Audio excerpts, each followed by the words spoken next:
Et je dis bonjour à tous ceux qui nous écoutent et qui nous regardent. Nous voici de nouveau ensemble pour un moment de réflexion. J'en suis très heureux. Et comme vous le constaterez et que vous l'entendrez, eh bien, nous garderons avec nous Pasteur Capricorne qui a passé ces quelques minutes avec nos chers petits, nos enfants, nos jeunes. Et donc, nous allons poursuivre ce moment de grâce avec ce temps de réflexion. Merci, Pasteur Capricorne, de rester disponible. Et bonjour. Bonjour, bonjour à tous nos amis. Nous terminons donc l'étude de ce trimestre et le livre de Daniel en même temps. Et aujourd'hui, nous sommes arrivés au dernier chapitre de ce livre qui est le chapitre 12. C'est un livre qui a certainement retenu notre attention plus que d'habitude parce que nous avons vu en profondeur un certain nombre de détails, un certain nombre d'informations. Juste avant de poursuivre notre réflexion, nous aimerions, en guise d'introduction, lire le chapitre 12, mais juste avant de le faire, prions Dieu. Seigneur, nous te remercions de cette volonté que tu as de pouvoir garder le contact avec tes créatures. Tu nous as donné ta parole et nous voudrions, Seigneur, prendre toute la mesure, toute l'importance de cette parole. C'est pour cette raison qu'en cet instant, alors que nous allons échanger autour de ce chapitre 12 de Daniel, nous te prions que ton esprit nous accompagne et nous permette de bien comprendre, mais aussi nous accompagner dans toute décision que nous prendrons à partir de cette parole que nous recevons dans ce chapitre 12 de Daniel. Nous t'en prions au nom de Jésus. Amen. Amen. Comme je l'ai annoncé, je vous invite à lire avec moi le chapitre 12 de Daniel. Daniel chapitre 12, d'ailleurs c'est le dernier chapitre de ce livre. En ce temps-là, se lèvera Michaël, le grand chef, le défenseur des enfants de ton peuple. Et ce sera une époque de détresse telle qu'il n'y en a point eu de semblable depuis que les nations existent jusqu'à cette époque. En ce temps-là, ceux de ton peuple qui seront trouvés inscrits dans le livre seront sauvés. Plusieurs de ceux qui dorment dans la poussière de la terre se réveilleront, les uns pour la vie éternelle et les autres pour l'opprobre, pour la honte éternelle. Ceux qui auront été intelligents brilleront comme la splendeur du ciel, et ceux qui auront enseigné la justice à la multitude brilleront comme les étoiles à toujours et à perpétuité. Toi, Daniel, tiens secrètes ces paroles et scelle le livre jusqu'au temps de la fin. Plusieurs alors le liront et la connaissance augmentera. Et moi, Daniel, je regardai et voici deux autres hommes se tenaient debout, l'un en deçà du bord du fleuve et l'autre au-delà du bord du fleuve. L'un d'eux dit à l'homme vêtu de lin qui se tenait au-dessus des eaux du fleuve: quand sera la fin de ces prodiges? Et j'entendis l'homme vêtu de lin qui se tenait au-dessus des eaux du fleuve. Il leva vers les cieux sa main droite et sa main gauche, et il jura par celui qui vit éternellement que ce sera dans un temps, des temps et la moitié d'un temps, et que toutes ces choses finiront quand la force du peuple saint sera entièrement brisée. J'entendis, mais je ne compris pas. Et je dis: mon Seigneur, quelle sera l'issue de ces choses? Il répondit: va, Daniel, car ces paroles seront tenues secrètes et scellées jusqu'au temps de la fin.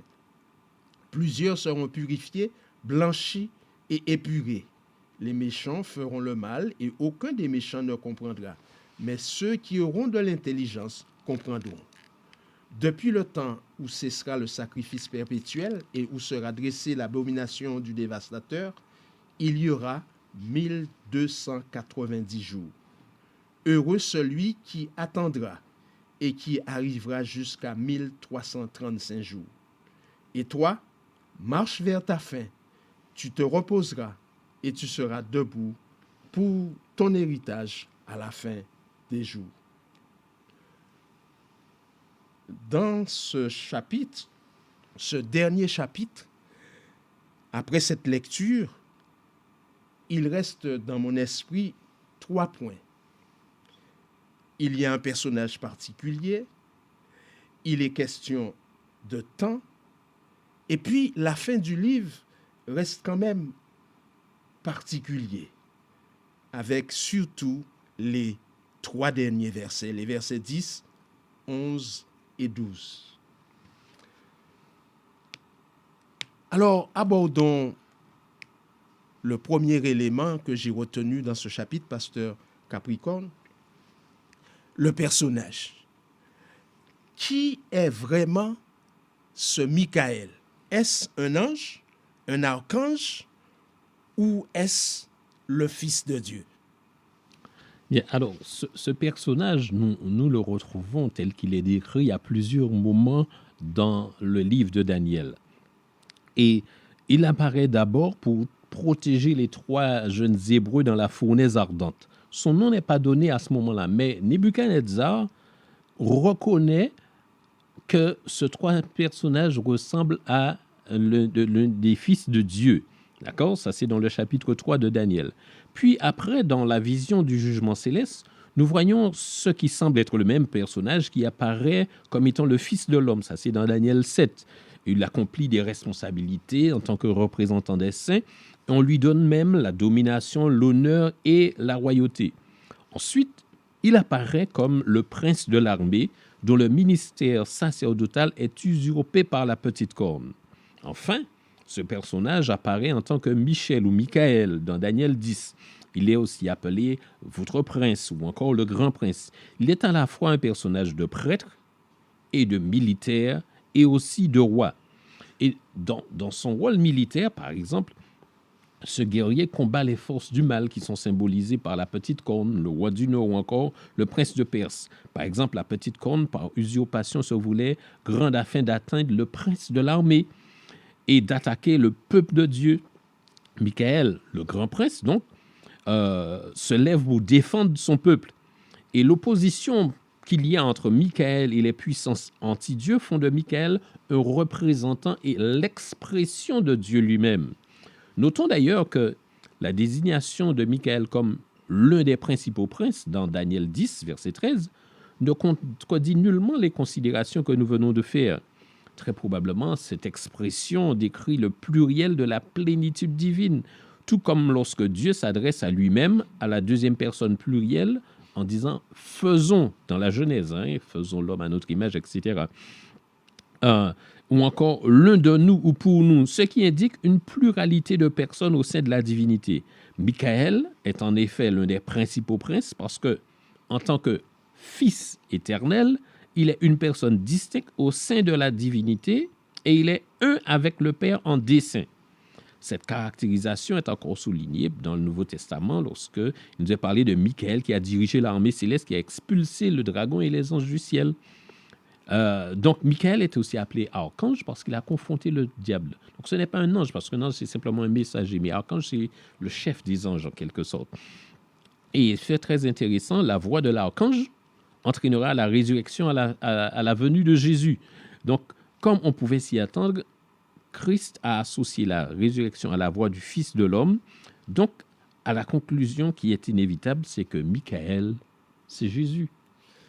Alors, selon vous, pasteur Capricorne, si on a une méprise en ce qui concerne ce Michael, est-ce un problème?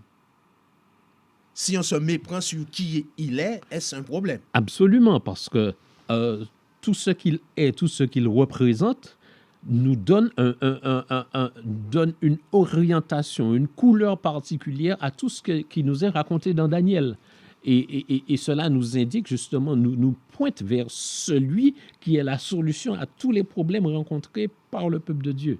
Alors, est-ce qu'on peut brièvement, justement, fort de cet élément du chapitre 12, détailler un peu la mission de Michael dans ce chapitre-là, pour nous permettre de bien comprendre l'enjeu de la situation? Alors justement, le verset premier nous dit « En ce temps-là se lèvera Michael ». Et cette action de se lever est importante. C'est souvent lié à une action militaire. Et, il y a toute une série de textes dans l'Ancien Testament qui en témoignent. Donc Michael agit comme un chef militaire qui protège son peuple et le dirige d'une manière particulière pendant les dernières étapes du grand conflit. Mais cet acte de se lever fait aussi allusion au jugement. Et Michael, il est également avocat dans le jugement, avec l'autorité de représenter le peuple de Dieu devant la cour céleste.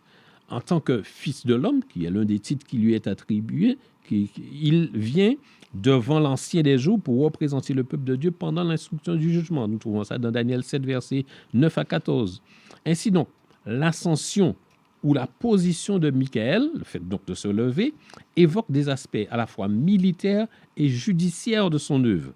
En d'autres termes, il est investi.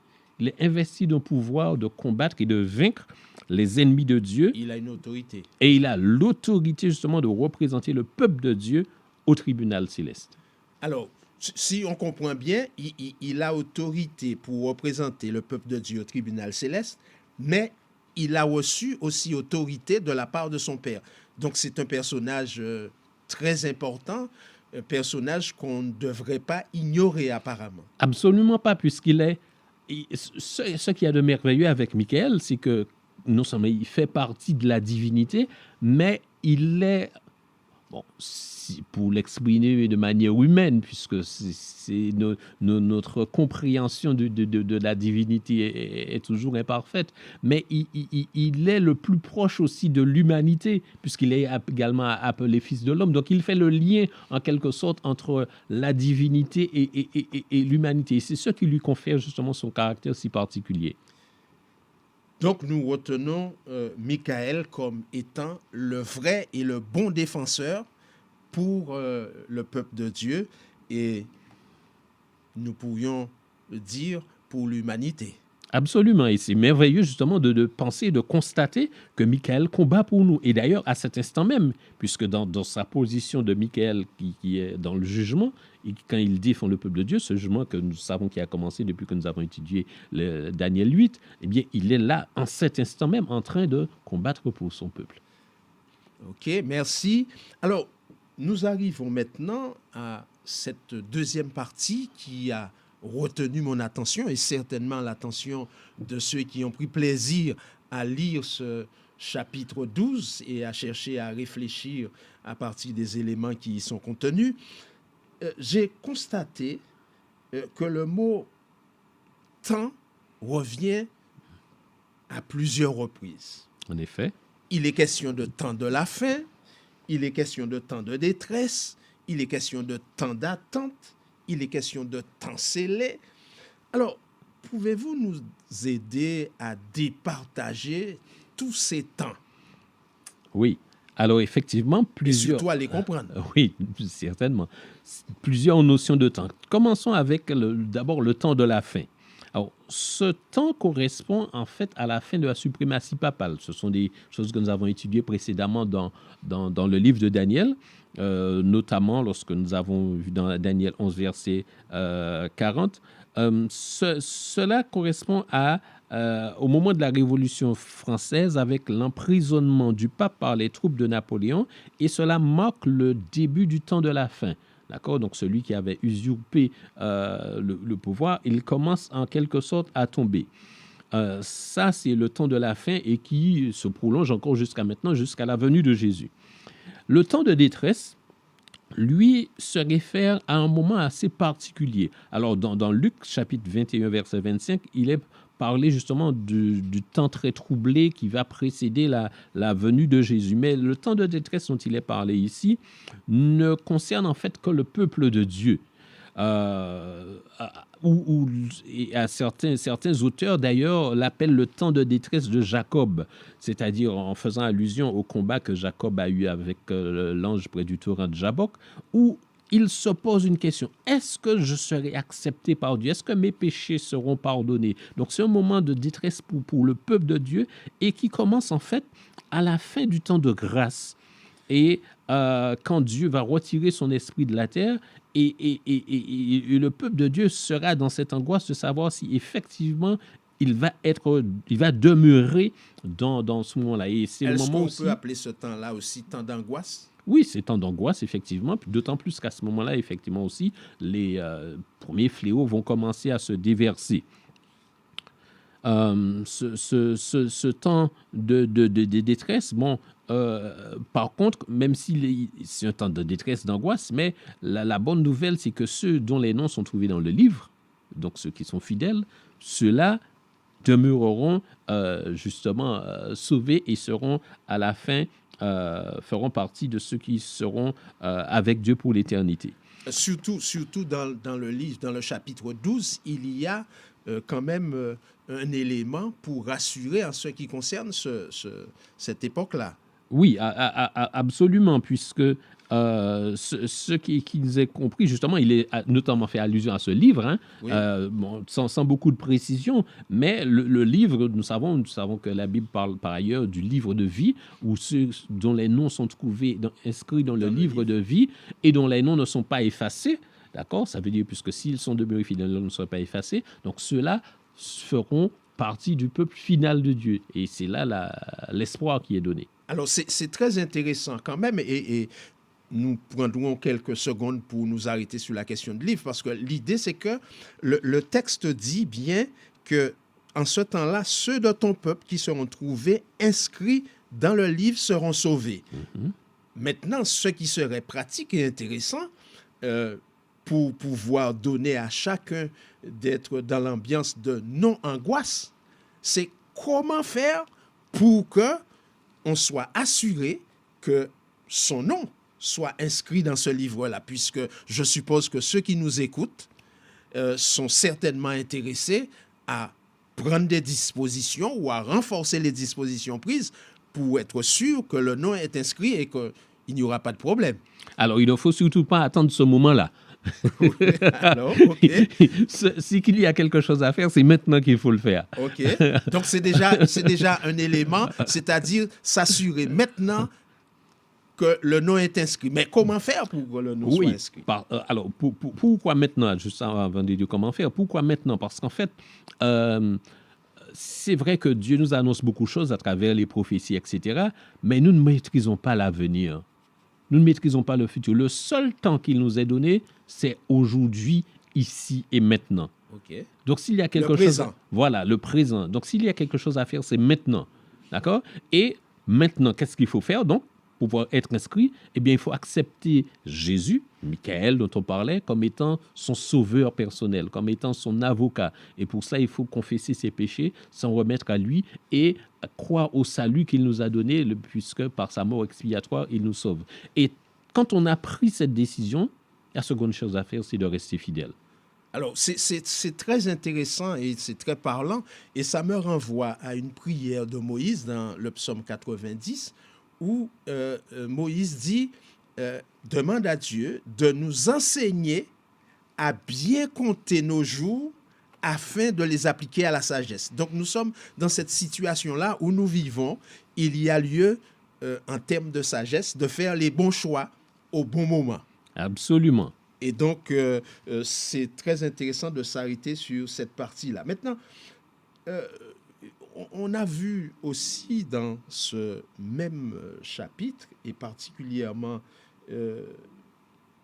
dans les versets 2 et 13, il est question de résurrection. Alors, nous sommes toujours dans Daniel 12, les versets 2 et 13, et ces deux versets, quand même, nous poussent à nous poser des questions. Il semblerait qu'il y a deux résurrections. Est-ce qu'on peut avoir une précision là-dessus? Oui, alors effectivement, d'abord, il est parlé de résurrection, verset 2, qu'on dit une multitude qui dort au pays de la poussière se réveillerait, les uns pour la vie éternelle, les autres pour le déshonneur, pour une horreur éternelle. Alors, ça, c'est la première. Et ensuite, nous avons la résurrection dont il est parlé au verset 13, où il est dit à Daniel qu'il va se réveiller, son lot lui sera accordé, etc. On y reviendra. Bien, alors, ces deux références explicites à la résurrection impliquent justement que la vie éternelle sera reçue à ce moment-là. D'accord? Donc, la vie éternelle est reçue après la résurrection. C'est pas à la mort comme certaines personnes pensent, quand on meurt, bon, on entre dans la vie éternelle. C'est pas ça. C'est une première chose qui est déjà à noter. Une deuxième chose, c'est que cette expression justement vie éternelle, c'est la toute première fois qu'on la rencontre dans le récit biblique.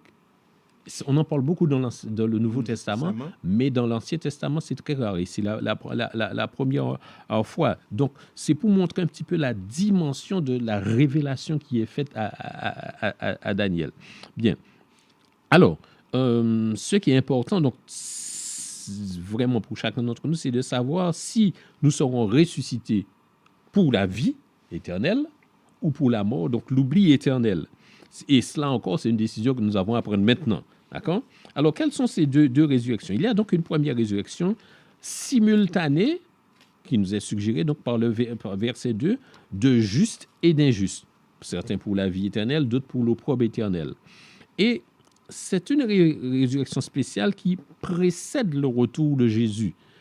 Tous ceux qui sont morts dans la foi, donc au message du retour du troisième ange notamment, se lèveront à ce moment-là.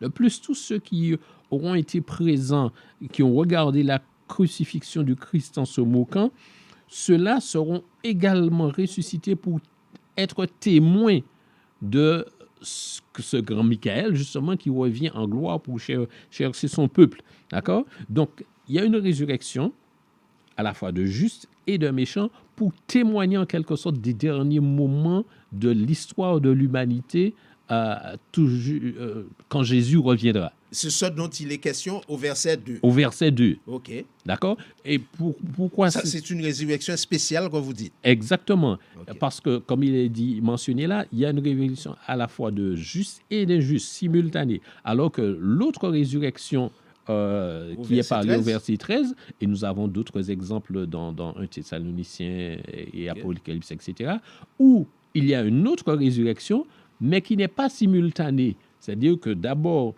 au moment du retour de Jésus, les élus sont ressuscités et partent au ciel avec Jésus, passent 1000 ans, et ensuite, ils reviennent, et à ce moment-là, les injustes sont ressuscités. Donc, nous voyons, ce sont deux résurrections différentes. Donc, cette deuxième résurrection dont il est fait mention en Daniel 12 a lieu à la fin des jours. D'accord? Okay. Non, pas seulement... alors, la première, c'est un peu avant le retour de Jésus, pour être témoin des derniers événements. Et la deuxième, c'est au moment où, effectivement, il revient. Et c'est à ce moment-là donc, que Daniel recevra son lot, d'accord? Donc, sa récompense, et avec lui, donc, tous ceux qui auront été fidèles à Dieu. Alors, on peut considérer que cette deuxième résurrection est en relation avec le chapitre 2 de Daniel qui annonce dès le départ que cette puissance divine qui va mettre en place un royaume éternel. Donc on peut faire coïncider cette résurrection-là avec ce moment-là, pour bien montrer que le livre de Daniel est un livre formidable qui nous apporte des précisions importantes en ce qui concerne l'avenir de l'humanité. Absolument. Alors, nous avons abordé déjà deux points importants. Nous arrivons maintenant au versets 11 et 12 de Daniel 12. Et dans ces deux versets, nous lisons ceci. « Depuis le temps où cessera le sacrifice perpétuel et où sera dressée l'abomination du dévastateur, il y aura 1290 jours. » Et le verset 12 dit, « Heureux celui qui attendra et qui arrivera jusqu'à 1335. » Pourquoi ces deux périodes sont mentionnées ici? Alors, encore une fois... Quelle importance? Oui, au fur et à mesure que nous approchons de la fin du livre, nous voyons que des précisions supplémentaires sont données pour la compréhension, en quelque sorte, des prophéties annoncées, des événements annoncés. D'accord? Donc, quand l'ange Gabriel demande à Jésus quand sera la fin, Jésus dit que cette fin viendra après une période d'un temps deux temps et la moitié d'un temps, et ce qui correspond au langage prophétique, donc à 1260 années. Et Daniel demande des éclaircissements supplémentaires, et en réponse, on lui dit deux périodes prophétiques, donc 1290 et 1335 années. Ces périodes sont données comme précision supplémentaire pour attester d'une chose, pour attester de la maîtrise qu'a l'auteur de ces révélations sur les événements futurs. En effet, tandis que nous examinons les chronologies prophétiques mentionnées dans Daniel 12, devons garder à l'esprit que ce chapitre est une conclusion, l'épilogue de tout un livre. Et ces prophéties temporelles, c'est-à-dire avec des temps marqués qui permettent donc de reconnaître avec des dates suffisamment précises ce qui va se passer. Et trois prophéties temporelles sont données. La première, donc, précise qu'un temps, des temps, la moitié d'un temps doivent s'écouler jusqu'à ce que la force du peuple saint soit entièrement épuisée, comme nous trouvons dans Daniel 12, 7.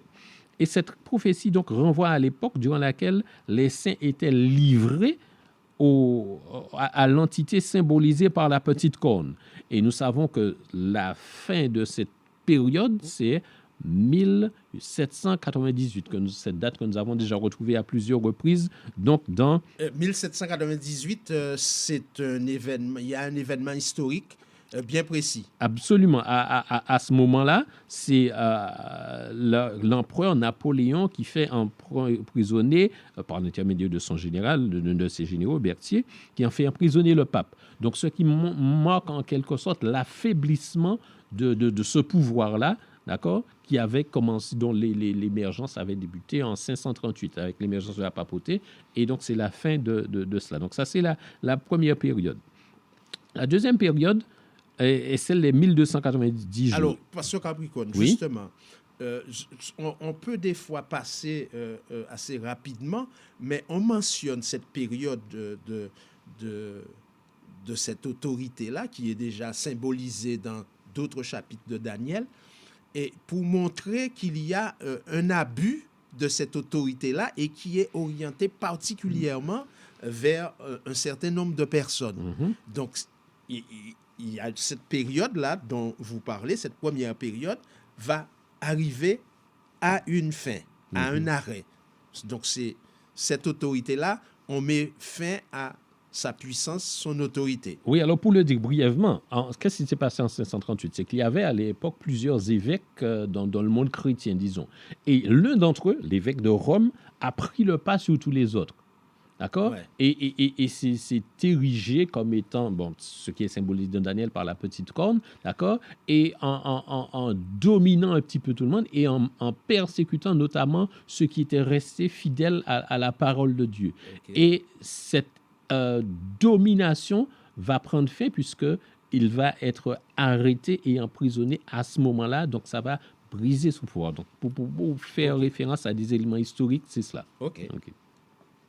Donc, nous parlions donc de la deuxième période, qui est celle des 1290 jours. Et cette prophétie commence avec la suppression du sacrifice constant ou perpétuel et la mise en place de l'horreur dévastatrice. Comme nous trouvons dans Daniel 8, 9 à 12. Par conséquent, cette période doit coïncider avec celle d'un temps, deux temps et la moitié d'un temps. Et elle s'étend donc sûrement jusqu'à 1798, c'est-à-dire qu'elle se termine à la même période que ce que nous venons de dire, les 1260 ans. Et donc, si elle se termine à ce moment-là, eh bien, pour pouvoir trouver son début, il faut compter 1290 années précédant cela, et on aboutit à 508 de notre ère. Et qu'est-ce qui s'est passé en l'an 508 de notre ère? Eh bien, c'est la conversion de Clovis, roi des Francs, qui va avec une puissance donc séculière, qui va donner son aval en quelque sorte à l'évêque de Rome, qui permettra que 30 ans plus tard, justement, ils prennent le pas sur tous les autres. Donc, ça a été un élément capital dans l'émergence, en quelque sorte, de cette puissance-là. Donc, la deuxième période, celle des 1290 jours.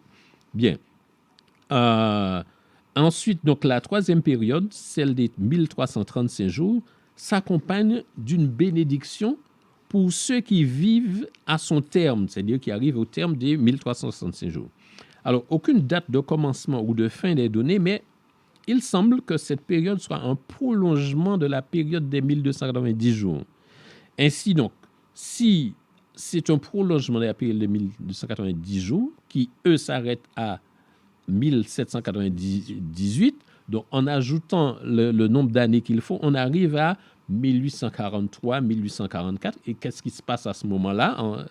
Donc, c'est le message du premier ange qui est prêché. C'est la fin de la plus longue prophétie des 2300 soirées matin. Donc, c'est le moment où le retour de Jésus prend place particulièrement dans l'étude de la parole. Ça revient en quelque sorte sur le devant de la scène. Exactement.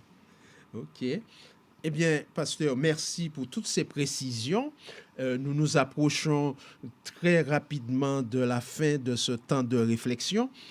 Alors, je voudrais conclure et vous demander pour finir, pasteur, quelle conclusion doit-on tirer du livre de Daniel?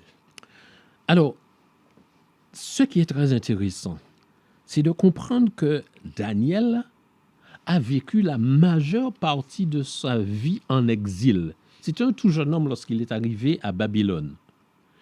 Et durant ce moment-là, ce laps de temps en exil, il reçoit donc tous ces messages, ces révélations de la part de Dieu. Et pourquoi? On voit que c'est grâce notamment à sa fidélité qui fait qu'il est devenu un instrument de Dieu, tant pour son époque, où il a donc conseillé des rois, des empereurs, etc., que pour aussi les temps futurs, un instrument de Dieu, donc pour les temps futurs, pour encourager le peuple de Dieu.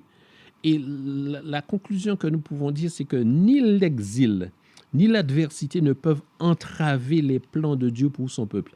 Et la vie de Daniel peut être comparée un peu à celle du peuple de Dieu. Depuis le jardin d'Éden, avec l'introduction du péché, le peuple de Dieu est en exil. Et en dépit donc de tous les moments difficiles qu'il peut traverser, si ce peuple demeure fidèle, Dieu l'utilisera comme un instrument, comme il l'a fait pour Daniel. Merci, pasteur. Et on peut ajouter que le Dieu de Daniel est aussi notre Dieu, parce qu'il est toujours intéressé par ses créatures. Et ce qu'il a promis à Daniel, c'est sûr qu'il le fera. Nous pouvons être sûrs parce que lorsque nous quittons ce livre de Daniel et que nous allons dans le dernier livre de la Bible, eh bien, on nous le rappelle. Je veux appeler à notre mémoire ce livre de l'Apocalypse, le 22e chapitre, où il y a ces deux versets qui retiennent mon attention et qu'il est dit au verset 10, « Puis il me dit, ne tiens pas secrètes les paroles de la prophétie de ce livre, car le temps est proche. » Et puis le verset suivant qui dit, « Je reviens bientôt », le verset 12, « J'apporte avec moi ma récompense pour rendre à chacun selon son œuvre. » Donc, nous sommes bien informés et comme nous l'avons dit dans notre discussion au début, il y a lieu de prêter attention et de faire le bon choix. Merci, pasteur, pour toutes ces précisions et ces échanges. Merci à vous aussi. Alors, nous allons terminer comme nous avons commencé, par la prière. Et cette fois-ci, nous ne laissons, malgré ce confinement, personne de côté. Nous irons du côté de Saint-Georges où nous demanderons à un croyant, un fidèle étudiant de la Bible, en la personne de Félicien Mathurin, de nous accompagner et de demander à Dieu de nous permettre de bénéficier de ce temps de grâce, de ces paroles qu'il nous envoie à travers la Sainte Bible. Je ne sais pas si il est prêt. Félicien, bonjour. Oui, bonjour. Et merci pour ton accompagnement. Tu vas t'adresser à Dieu en faveur de nous tous. Nous t'en remercions. Merci. Prions.